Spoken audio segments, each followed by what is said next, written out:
Eh bien, bonjour à tous. Ici Jean-Guy Gagné de la Cité des Massos, encore pour une autre belle entrevue aujourd'hui avec une personne extraordinaire, Alexandre Blouin. Alexandre, c'est un membre du groupe Ensemble qui interagit régulièrement sur des publications. Une personne aussi qui réussit très bien. Donc, on va prendre un 25 minutes ensemble avec lui pour découvrir qui est Alexandre. Donc, j'ai osé lui demander, mais comme que Alexandre m'a écrit, c'est en sortant de notre zone de confort qu'on grandit, alors il a accepté le défi. Bien, bonjour Alexandre. Bonjour Jean-Guy. Comment vas-tu? Ça va très bien, toi? Ça va très bien, je te remercie. Puis, pas trop nerveux pour cette petite rencontre-là? Ben, toujours un peu, mais ça va bien aller. Ça va bien aller, tu vas voir. On va s'arranger pour qu'autrement dit, ça aille bien. Écoute, j'ai préparé quelques petites questions pour toi, mais avant de commencer, ça fait combien d'années que tu es massothérapeute? Ça fait combien d'années que tu pratiques? Ben, dans le fond, moi, je suis massothérapeute depuis 2005. J'ai fait du temps partiel, dans le fond, je dirais jusqu'en 2018, où j'ai quitté mon emploi à temps plein pour faire de la masso à temps plein. Donc, évidemment, dans ce parcours-là, je suis emménagée à Laval. Donc, avec le bac de population, ça m'a donné confiance que c'était possible pour moi d'arriver à vivre de la masso. C'est Oui, ça. parce que c'est pas évident, là, surtout pour un homme, là, parce qu'on sait que 84 à peu près, selon une étude que j'ai lue sur Soins personnels Québec, 84 des massothérapeutes, c'est des femmes au Québec. D'être un homme, c'est pas évident, là. Ben, disons qu'on a des enjeux différents. Puis on peut, c'est sûr qu'il y a une réalité. La réalité, bon, premièrement, je travaille de la maison. En travaillant de la maison, il y a certaines femmes qui ne voudront pas venir ici parce qu'ils peuvent se sentir menacées par le fait OK. que je suis un homme. Donc, c'est une question sexuelle, c'est correct. Puis, on a aussi, évidemment, du côté masculin, bon, il y a des hommes qui ne veulent pas être touchés par des hommes. Donc, on se ramasse, on va dire, on a déjà 2 strikes au OK. bas. Hein? Puis, je dirais que pendant un certain temps, j'y ai cru à ça. C'est vrai qu'il y a cette réalité-là, elle est là, elle existe. Par contre, on a le choix de la voir, puis d'avoir des bâtons dans les roues, ou de se dire, ben il y a aussi une clientèle qui recherche des hommes, qui ont besoin, par exemple, de plus de force, qui ont besoin de régler des problèmes aussi avec leur père d'une certaine façon, parce qu'on a quand même cette interaction-là avec notre OK. client. Donc, j'ai misé sur cette clientèle-là qui recherche des hommes qui, euh, qui ont besoin d'un homme massothérapeute. Dans le fond, à partir du moment où j'ai changé la vision que j'avais du fait que j'étais un homme massothérapeute, ça l'a tout changé. OK, je comprends. Je comprends. Ah oui, parce que c'est ça, effectivement, parce que c'est toujours une question de perception personnelle, parce que c'est nous, des fois, qui se mettons nos propres bâtons dans les roues, si on peut dire, là. Exact. Puis tu me disais tantôt que tu étais, depuis à peu près quelques années, que tu étais à temps plein, parce qu'avant ça, tu avais un autre travail. Étais-tu dans le domaine de la massothérapie aussi? Non, en fait, j'ai travaillé pendant 15 ans dans une entreprise ici à Sainte-Thérèse. J'ai fait de l'assemblage de camions lourds pendant 5 ans. Et dans cette même compagnie, j'ai accédé à un poste de bureau à travers les 15 dernières années, en fait, que j'ai travaillé pour eux. Donc, j'ai terminé mon parcours comme commis de bureau pour eux. Ah oui. Et c'est ça. Je m'étais donné des objectifs, dans le fond, de faire ma formation de massothérapie, acheter ma première maison, essayer d'avoir une stabilité financière avant de me lancer dans un projet plus périlleux qui était de travailler à temps plein de massothérapie. Puis, c'est ça. Parce Donc, que, j'ai fait du temps partiel. Tout le temps que j'ai travaillé pour cette compagnie-là, je faisais du temps partiel. Donc, les soirs, les samedis matins, je faisais de la masso. Fait que je faisais peut-être 6 à 8 clients par semaine, plus mon 40 heures. wow. Puis, ben, c'est ça, j'étais jeune. Je T'es pouvais jeune. Ouais, t'es pas. jeune, mais parce que dans le sens, tantôt, tu m'as, excuse l'expression, tu m'as scié deux jambes. Quand que tu m'as dit que ça faisait 15 ans, tu m'as dit que tu avais 40 ans. Donc, Exact. moi, j'étais sûr que tu avais, comme on dit, un jeune flot, un bébé masso, comme on dit à peu près, là. Mais tabarouette, wow! Mais là, tu m'as raconté aussi ton histoire que tu avais comme un plan B. C'était quoi l'histoire du spa qui a passé au feu? Là? Raconte-moi donc ton histoire là, par rapport à ça. C'est spécial. En fait, je dirais en 2017, j'ai pris la décision que j'allais quitter mon emploi. Donc, je suis commencé à me préparer. Je me suis établi un plan d'action, des objectifs à atteindre dans la dernière année de travail pour avoir, bon, un petit peu d'argent de côté, être capable de partir, tout ça. Qu'est-ce que je voulais faire, comment je voulais le faire, essayer d'établir un peu un concept. Puis, je me suis dit, bon, pourquoi je n'irais pas travailler au spa le Finlandais? J'avais des semaines de vacances de disponibles à mon autre emploi. Donc, durant mes vacances, je me fais engager au Finlandais. Je travaille pendant 1 mois au Finlandais. Puis là, je me dis, bon, c'est parfait, ça va fonctionner, je peux le faire. Financièrement, ça va me donner ce que j'ai besoin.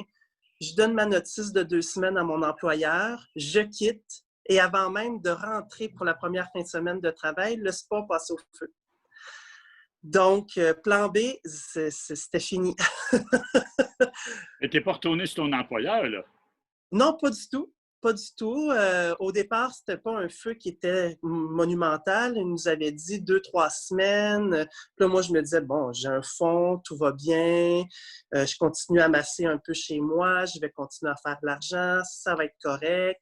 Finalement, ils ont réouvert 11 mois plus tard. Wow! Wow! Huh. Puis là, durant cette période-là, tu faisais. Qu'est-ce que tu as fait durant ces 11 mois-là? Tu avais le chômage? Tu avais. Moi, je n'avais pas droit au chômage parce que j'ai quitté mon emploi. J'ai essayé de l'avoir, mais ça n'a pas fonctionné.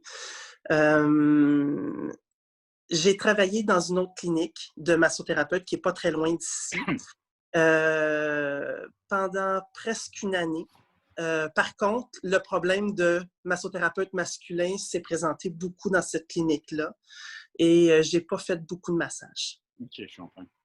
Mais c'est correct, je veux dire, ça faisait partie de l'expérience. Ça m'a aussi fait réaliser que le temps qu'on investit dans notre entreprise, c'est ça qui va faire qu'on est rentable ou non. Le temps que je travaillais à temps partiel pour d'autres cliniques de masso, par exemple, bien, ma clientèle ici, elle ne pouvait pas augmenter. J'étais occupée ailleurs. Alors, en quittant tranquillement les bouées de sauvetage que j'avais récupérées à cause du Finlandais qui a pas fonctionné, ça m'a permis, en fait, de pouvoir être plus présent dans mon entreprise et d'accepter plus de clientèle et de grandir. C'est sûr que la première année a été une année un petit peu plus difficile, mais quand j'ai terminé mon bilan, mettons, mon bilan après la 2e année, j'étais pas très loin des 50 000 $. Wow, bravo! Parce que là, ça veut dire que si tu n'es pas loin des 50 000, c'est parce que tu t'étais fait vraiment une discipline puis un bon modèle, parce que tu as l'air d'être une personne qui est très, très cartésienne, autrement dit, au niveau professionnel. Là, tu t'en vas pas de beuglette, là, même que je peux voir. Là. Non, non, ben j'essaye en fait de me laisser guider, oui. Il y a quand même une portion d'ouverture puis de lâcher prise puis d'abandon. Je contrôle pas tout, mais j'aime bien savoir où je m'en vais. OK. C'est un J'aime petit peu bien de cette savoir... façon que tu travailles, là, présentement.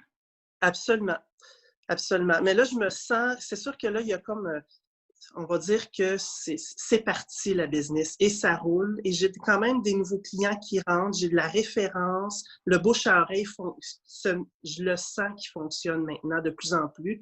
C'est sûr que le bouche à oreille, quand tu as 10 massages, ça ne fait pas grand-chose.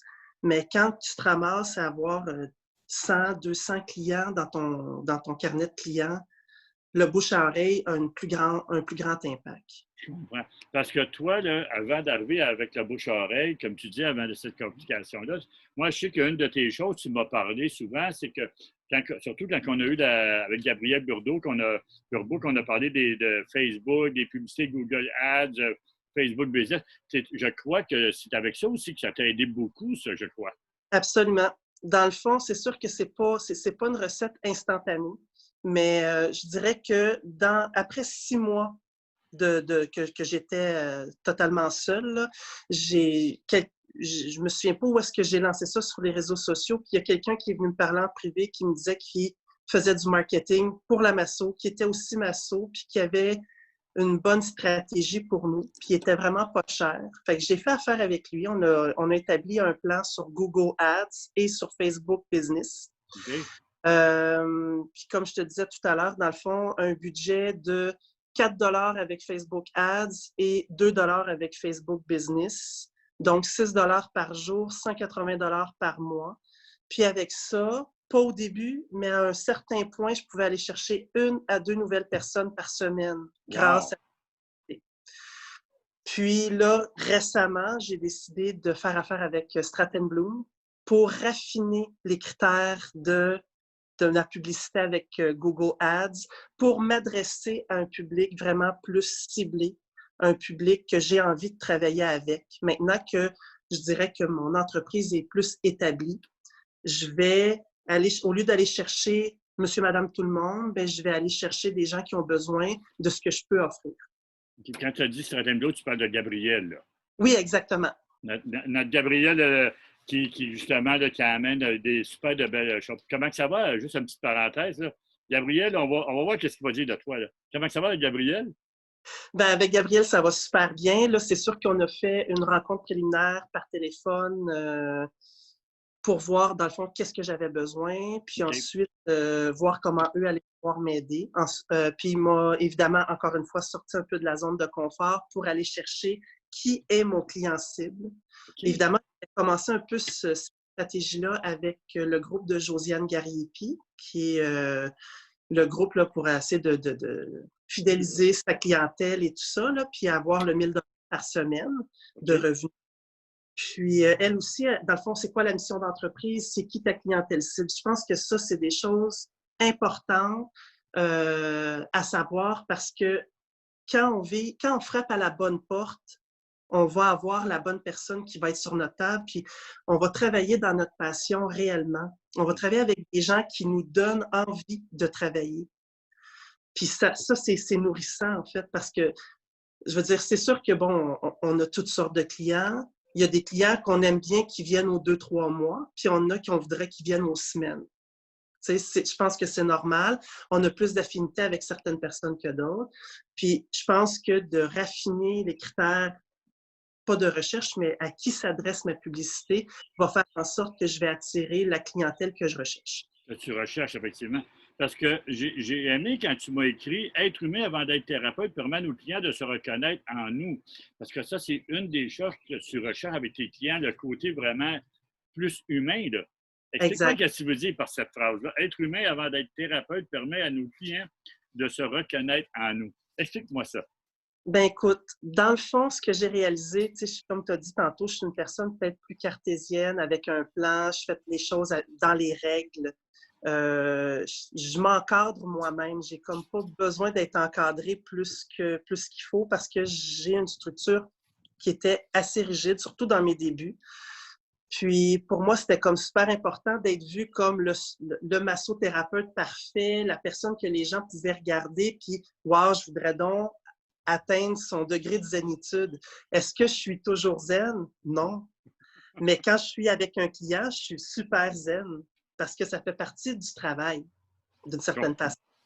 Quand je te dis être soi-même permet à notre client de se reconnaître en nous, c'est que on est humain, on a des émotions, on vit des enjeux personnels. Puis ces enjeux-là, on peut les laisser transparaître avec nos clients. Il y a moyen de rester humain et d'être thérapeute. Puis c'est ça que j'ai réalisé à un moment donné. C'est correct de parler de ma vie privée quand l'occasion le permet ou pour donner un exemple à un client pour qu'il comprenne, exemple, dans ma vie de couple, il se passe telle affaire, le client vit la même chose. Je peux faire le parallèle avec ma vie personnelle, mais je ne le faisais pas avant parce que je ne rentrais pas là-dedans parce qu'à l'école, on ne nous a pas enseigné ça. Ce n'était pas comme ça qu'on faisait les choses. Mais aujourd'hui, c'est ça, je me dis, je suis un humain qui aide un autre être humain. Fait que je laisse transparaître mon côté humain pour que le client pour que je puisse me reconnecter. En fait, on se connecte l'un dans l'autre d'une C'est ça, certaine façon. je comprends très, très bien ce que tu veux dire. Puis c'est ça exactement, c'est cette connexion-là que le client ressent, parce que sinon, c'est un massage, on va dire, purement mécanique, purement mécanique, tout simplement. Mais quand tu rentres, comme tu dis, avec avec cette émotion-là, avec le côté humain de client, ben, c'est ça qui vient chercher. Donc, on est plus, on est carrément dans un autre univers, si on peut dire. Là. Exactement. Et ça crée une relation avec le client. Et cette relation-là, c'est ça qui le fidélise. C'est ça. C'est ça qui fait qu'il peut revenir. Exactement. Mais quand tu dis justement, tu parles de revenir, toi, ta rétention de clients, comment que tes clients reviennent régulièrement? As-tu des clients réguliers?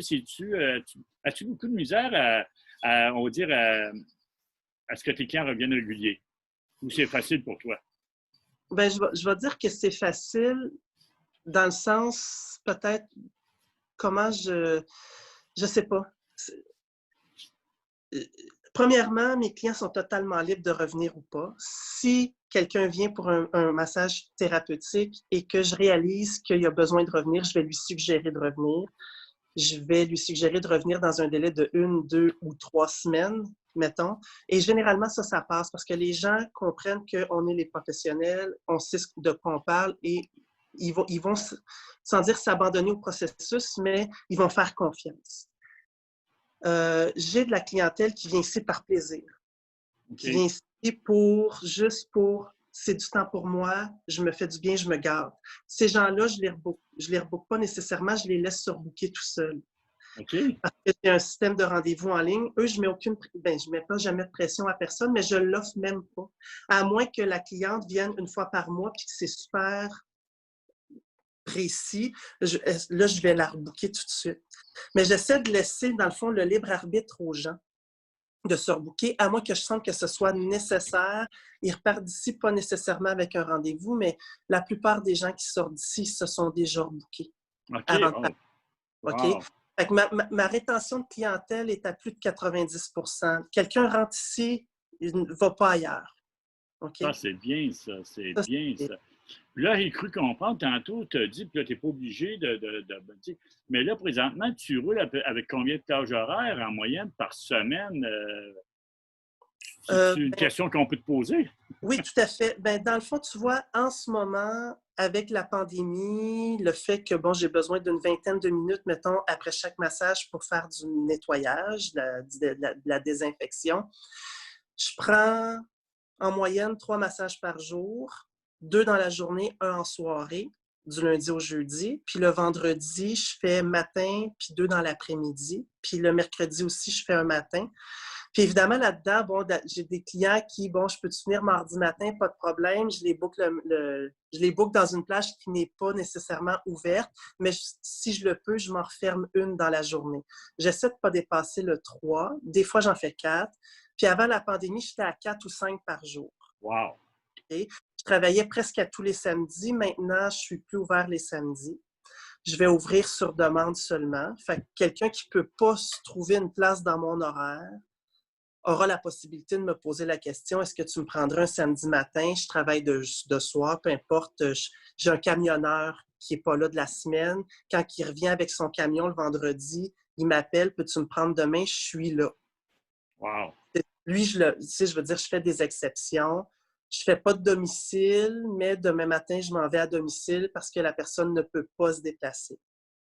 Donc, tu t'adaptes vraiment à tes clients. Donc, les gens, quand ils font affaire avec Alexandre, ils savent qu'il est malléable au niveau de son agenda, puis même à certaines occasions, même dans le déplacement. Exactement. Ah, c'est super. Puis quand tu dis la générosité en massage, Oui. j'ai aimé ça quand tu as écrit ça, la générosité en massage. Ça veut dire quoi, ça, pour toi, la générosité en massage? Ben, je vais essayer de l'expliquer parce que c'est peut-être un concept abstrait. Je veux dire, quand je masse, je me donne. Je donne à 100% à mon client. Puis pour moi, c'est ça. La générosité, c'est quoi? C'est pas nécessairement du temps de plus. Des fois, ça va arriver, quelques minutes, tu sais, mais c'est pas tant ça comme je suis généreux. Je vais le dire ça comme ça, c'est un petit peu weird peut-être, mais tu sais, quand je mets du beurre sur mes toasts le matin, j'en mets du beurre. Tu comprends? Oui, OK, je je comprends mets pas l'image. mon client comme je mets du beurre sur mes toasts, c'est pas ça, mais avec mes mains dans ma pensée, c'est comment je suis englobant, comment je vais plus loin que, tu sais, je m'arrête pas, mettons, à l'épaule. Je vais essayer de rentrer quasiment jusqu'en dessous de la table pour aller chercher l'épaule. Tu sais, c'est ça, dans ma générosité en tant que masso, c'est ça que je veux dire un peu. Tu sais, je vais aller plus loin que tu as mal dans le dos, pas de problème, ça va déborder jusqu'à la fesse parce que c'est ça, là. Tu sais, je vais au-delà de la zone à traiter ou à travailler. Puis, j'essaie pas d'en donner plus que le client demande, mais c'est un peu ça. Je comprends. Ah, c'est bien. C'est une belle façon parce que quand que, je t'avais demandé de m'écrire une couple de petites lignes, puis justement, la générosité, ma soeur, j'ai essayé de voir, de comprendre ton sort, mais c'est vraiment. Je vais avoir ça maintenant. Le pain, demain matin, quand je vais beurrer mes toasts, je vais penser à toi. Puis quelle technique que tu as à 15 ans, c'est quelle technique particulièrement que tu as développée ou que c'est quoi le nombre d'heures de formation?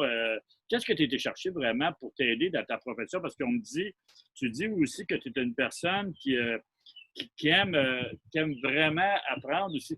Qu'est-ce que tu as comme formation en tant que tel? As-tu beaucoup de formation? Ben, écoute, mon parcours en formation a été un peu spécial. J'ai débuté ma formation en massage suédois parce que c'est un préalable pour aller faire le massage néo-reikien, qui est une technique psychocorporelle qui se donnait à l'école Gijek, à l'époque qui était indépendante de Kiné Concept. Puis là, je me disais, bon, moi, c'était ça le but à atteindre. Donc, je fais mon suédois, je fais mon cours d'introduction en néo-reikien. Finalement, le cours se donne que 2 jours. Moi, je travaille 2 jours, je ne peux pas suivre le cours. Je me retranche en devenant assistante de cours en massage suédois pour... J'ai été 1 an et demi à peu près à essayer de rentrer pour faire le néo-reikien.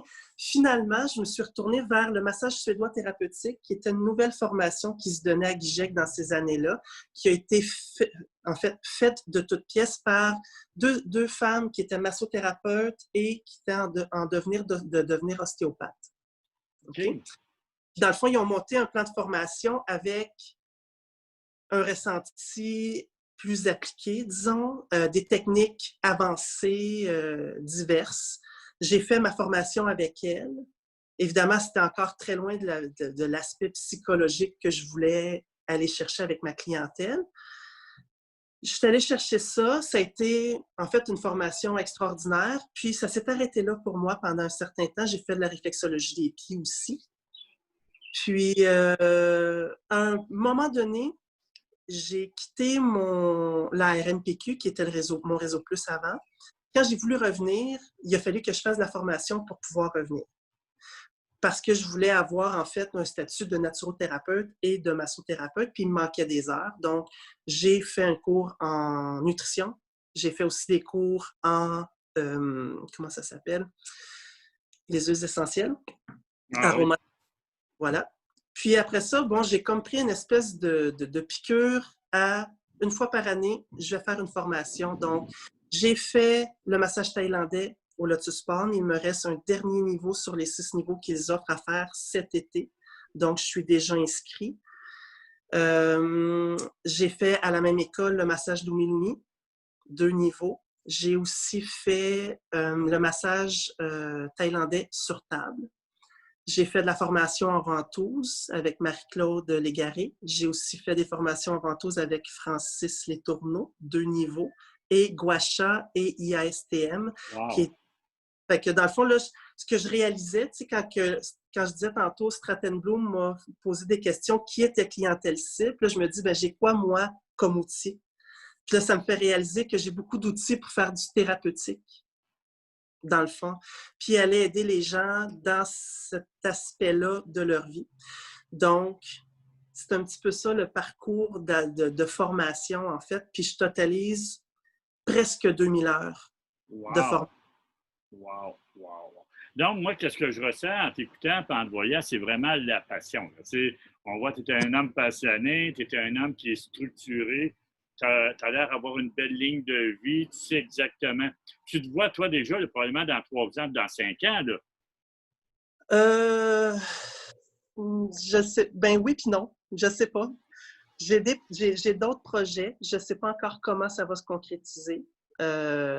Évidemment, je pense qu'il faut faire ça une étape à la fois. Fait qu'il y a quelque chose qui germe en moi. puis je vais voir comment tout ça va se traduire, qu'est-ce qui va se passer, comment ça va se passer. Je pense que ça va aider la lignée qui est déjà entamée pour moi. Puis c'est ça. Fait qu'on va voir. On va voir. Hein. Et si, avant de terminer, parce que ça va vite, tu vois, on a déjà une trentaine de minutes, ça bouge. Là.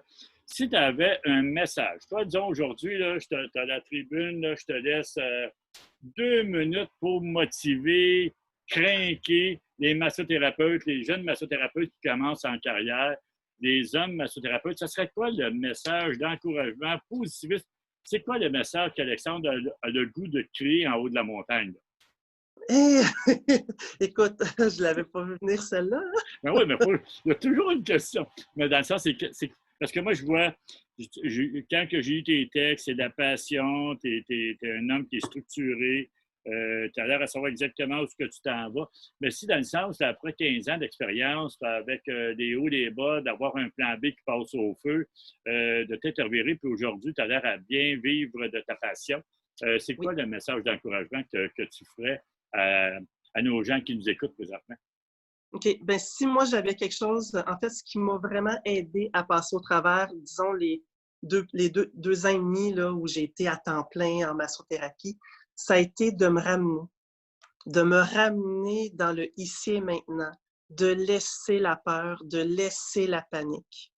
Pas de dire qu'elle n'existe pas, elle est là, elle est réelle, mais de ne pas la laisser prendre le contrôle et m'amener dans cet état-là, mettons, qui nous mène à rien finalement. Puis là, tu disais, hey, j'ai juste 4 clients cette semaine, qu'est-ce que je vais faire? Je ne pourrais pas payer la moitié de l'hypothèque, parce que ces questions-là, je me les ai posées. Puis j'ai été, ça nous gruge par en dedans, en fait, puis ça nous empêche on va dire, de rayonner et d'attirer la clientèle à nous. Parce que quand on ne va pas bien, travailleur autonome, notre clientèle, elle n'est pas au rendez-vous. Puis ce qui m'a vraiment aidé à avancer, ça a été ça. Fait que, OK, je suis en panique, c'est correct. Est-ce que je peux changer quelque chose au fait que j'ai 4 massages cette semaine? Non. Est-ce que j'ai un toit sur la tête? Est-ce que j'y arrive? Est-ce que je suis rendue à l'étape où je dois me trouver un autre emploi? Non. Alors, continue. Puis là, je me suis comme auto-coachée à lâche pas, avance, avance. Puis quand j'avais une petite embûche, on va dire, émotionnelle, mentale, personnelle, intérieure, j'essayais de me ramener dans un état d'ouverture et d'accueil pour être capable de recevoir cette clientèle-là qui attendait juste ça finalement. Puis c'est vraiment fou parce qu'à chaque fois que je me suis remis en question, j'avais toujours un client dans cette journée-là qui me disait à quel point j'avais changé sa vie. Wow! OK? Parce que je me suis remis en question, hey, je vais retourner à l'école, j'ai des diplômes dans d'autres affaires, je vais me remettre sur le marché du travail, là, tu sais, parce qu'il y a eu de la peur, de la panique et tout ça.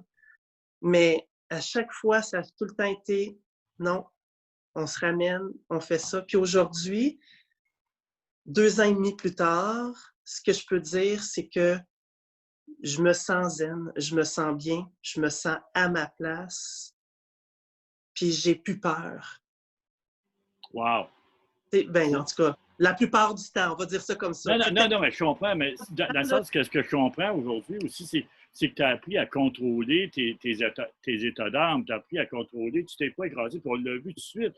Quand il y a eu le COVID, moi, j'ai tout de suite vu une couple de tes commentaires que tu as écrits. Oui, c'est ta plate, qu'est-ce qui arrivait. Sauf que sur l'autre part, ben, tu savais que c'était rien que temporaire, que je voyais une attitude positive et c'est ça que je peux dire que je ressens quand je parle à Alexandre, quand j'entends Alexandre, je vois Alexandre. C'est le côté positif, le côté créatif, mais surtout de croire en soi. Puis c'est ça, je pense que tu démontres très bien aujourd'hui. C'est tu crois en tes moyens, tu réussis selon tes croyances. Puis vu que tu crois en toi, ben automatiquement, puis je l'aime, moi, c'est en sortant de notre zone de confort qu'on grandit. Donc, tu dois mesurer pas loin de 8 pieds, toi. Écoute, mais non, c'est ça. Mais je pense que grandir, hein, c'est ça. Puis c'est jamais fini. Non, C'est c'est jamais jamais fini. fini. C'est jamais fini. Ben, regarde, Alexandre, je te remercie. Je te remercie pour ce moment-là qu'on vient de passer ensemble. ce temps-là, d'apprendre à découvrir un massothérapeute, d'apprendre à découvrir avec ses, on va dire, des facilités, mais avec des difficultés. Mais malgré tout, après 15 ans, tu as encore le beau sourire, tu es encore heureux, puis tu as l'air d'être pas sur ton X, tu as l'air d'être planté dans ton X. Donc, je te trouve vraiment zen, c'est le cas de dire. Puis, merci pour le partage que tu as fait avec moi, mais aussi avec les gens de la communauté. Donc, c'est très, très, très, très apprécié. Merci beaucoup. Ça me fait plaisir. Merci à toi. Merci, Alexandre. On se revoit. Puis, regarde, on va s'arranger pour passer cette belle entrevue-là en début de semaine, probablement mardi prochain. On va le mettre, autrement dit, pour te faire découvrir à toute la belle communauté. Excellent. Merci beaucoup, Jean-Guy. Merci. Passe une belle fin de journée. Puis on se revoit bientôt.